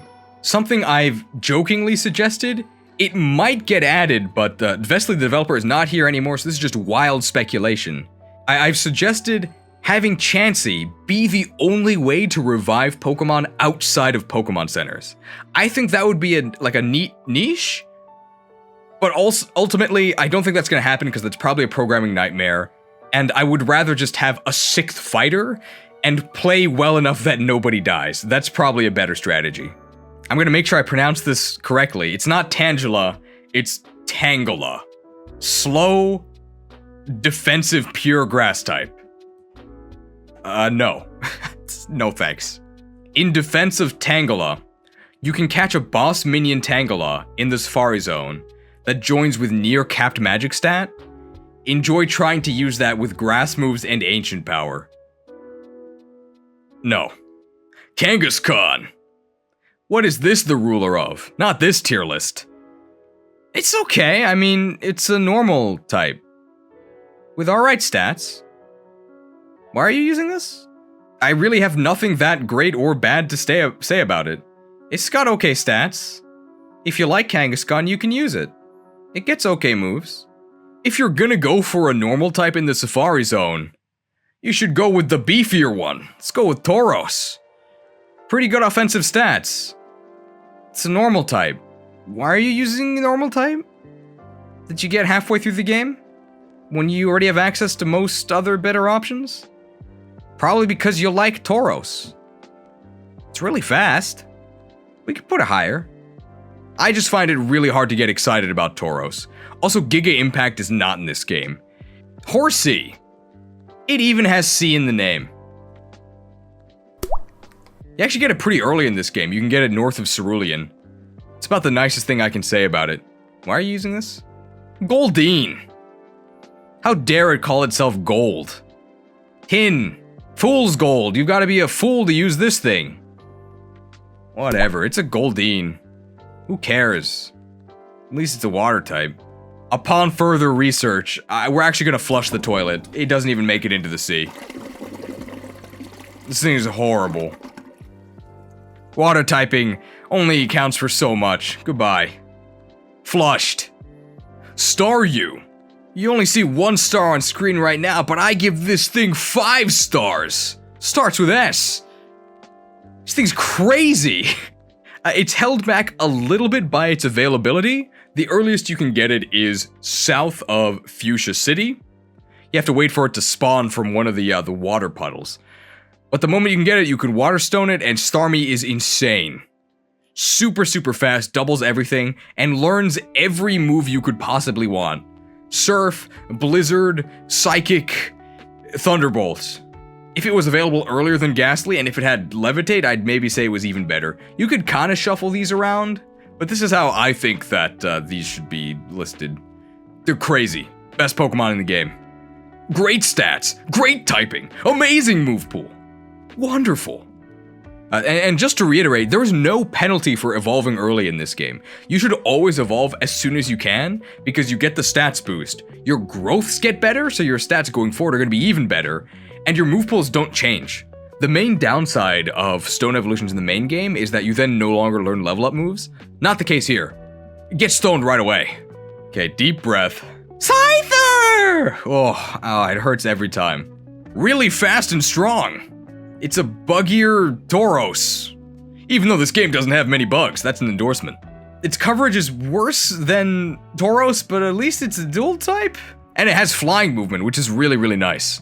Especially because at this point in the game, you're about to enter the water routes, and Scyther can ignore all of the water, you can just fly over, and Tauros wouldn't be able to do that. Also really helped by the Stab-Mon mechanics, so you can give it Bug Bite right away, and you can give it Drill Peck right away, so it actually does have flying moves it can use. Alright, right into Electabuzz, we gotta take another deep breath. Electabuzz. There currently are Electabuzz boss minions, but they're not catchable, I think due to an error. It'll probably be fixed by the time you're playing the game. So you can get a boss minion Electabuzz from Zapdos. It's okay. It's surprisingly slow. It's a mono-electric type. Okay, upon further research, this is Power Plant only. We're actually gonna put him at the top of D. Because Power Plant in this game is very late. You need both Surf, and you need Strength from Giovanni, who's obviously he's the last gym leader, so you're not getting this till the end of the game. And we'll go ahead and put Magmar just next to Electabuzz. I don't know why you would ever use this thing. I guess because you like the Japanese name of Bulbasaur. That's funny. Shuck it up while you can. I wouldn't laugh while using this thing. Not a fan. Really, really shallow move pools on both. They get their stab type and then, like, psychic. And they have okay stats. Pinsir! This maybe gets my vote for Secret Chad. So there is a boss minion Pinsir in the Safari Zone. And I think I mentioned this before, but boss minions, what makes them special is that they have extra bonus levels, like in the background. And those bonus levels are based on their natural growths. And Pinsir has a really high strength growth. So what happens is that you get a Pinsir with insane strength way earlier than you should be able to. So this is gonna be like a very bottom of A, like this is like an honorary A placement. Really, I think it should be high B. But because of how staggeringly strong this thing was, I think it's actually been nerfed since we played with it. But it was so like ridiculously overkill that I think we're gonna give it a low A. It hits really, really, really hard. And you can take it all the way throughout the endgame. Wish it could fly like Scyther. If there was a boss minion Scyther, I would definitely put it in A. Because it would have the flying type and movement advantage. But as it is, there's only a boss minion Pinsir, and I think that insane stat advantage gets it up into the very bottom of A.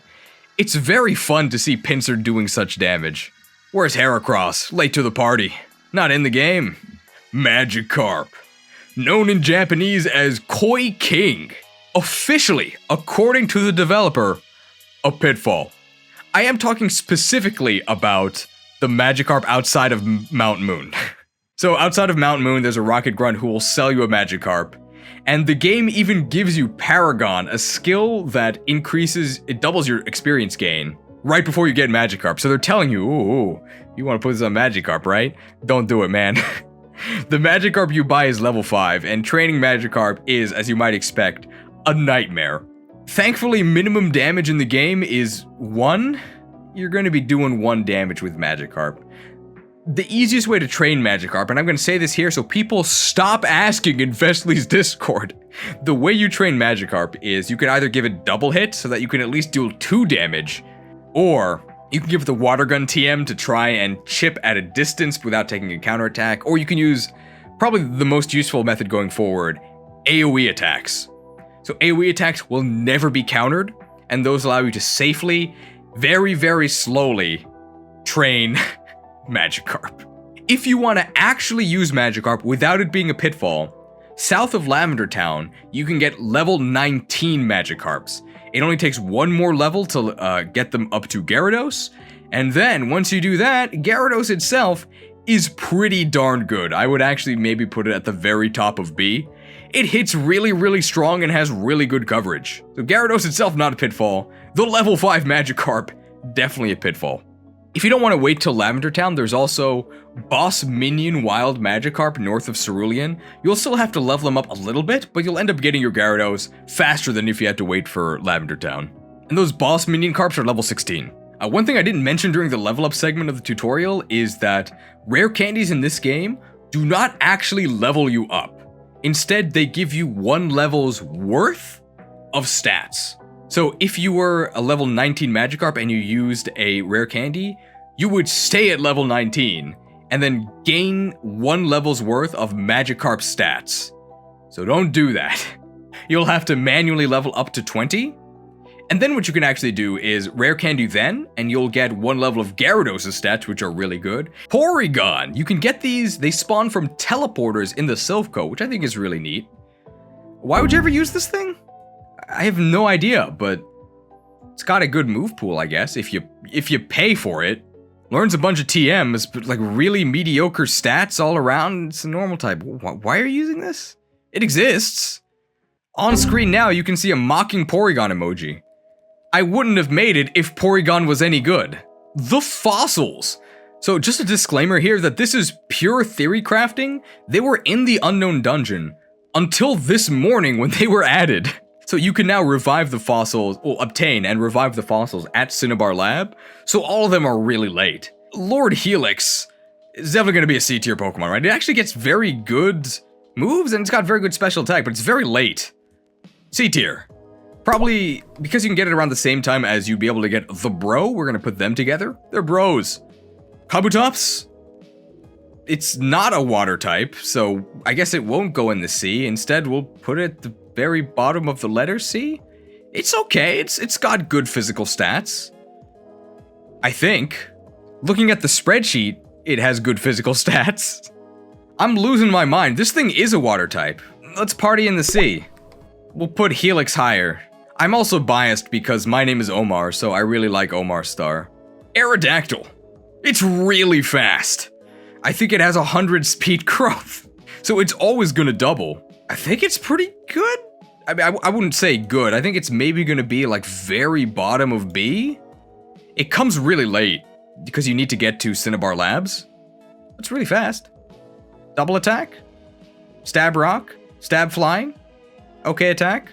Seems okay to me. Flying movement. For coverage types, Aerodactyl has rock, flying, dark, steel, and ground. Rock and ground is probably good enough. And finally, Dratini. You can get a boss minion Dratini in the final area of the Safari Zone, because there's a boss Dragonair that'll summon a boss Dratini. The very end game of the hack as it is, without the post game, is at around level 55, the evolution level. This is definitely a pitfall. It is officially a pitfall because the developer said so. Dratini and Dragonair are both kinda weak. You're gonna need your other teammates to pick up the slack, but of course, Dragonite is really strong. It probably has the best caps in the game. You're not gonna get anywhere close to reaching them in your normal playthrough, but it has a massive strength cap, and it actually makes a pretty good special attacker because its special cap is also really good. Its biggest weakness as Dragonite is that its speed caps at 40, which is enough to not get doubled, but it is not enough to double. Luckily, it does learn agility. So if you agility, you'll get plus 10 speed, and then you can equip a plus speed item. And if you do both of those, you can probably double attack. It has some of the best coverage in the game. It learns almost anything you could want. You definitely have a move that is super effective against the enemy. You get really just good moves overall. You can Earthquake, you can give it a Rock Slide, I think, or Tomb. You can give it any of the elemental punches. You can give it Stab Flying. It has flying movement, by the way. You can even give it Outrage. It's a Nidoking with better stats that flies. But Nidoking is way, way, way earlier and overall more useful. So this is our very transient Pokemblem tier list. Honestly, by the time you play the game, half of this is probably a lie. But at the time of recording, I feel pretty good about this. This tier list will be accurate if you download and play the game right now, which you definitely should, using the links in the description. So thanks again to Vesly for both making the game and for participating in this very official tutorial and tier list. And I hope to see all of you in the wonderful world of Pokemblem.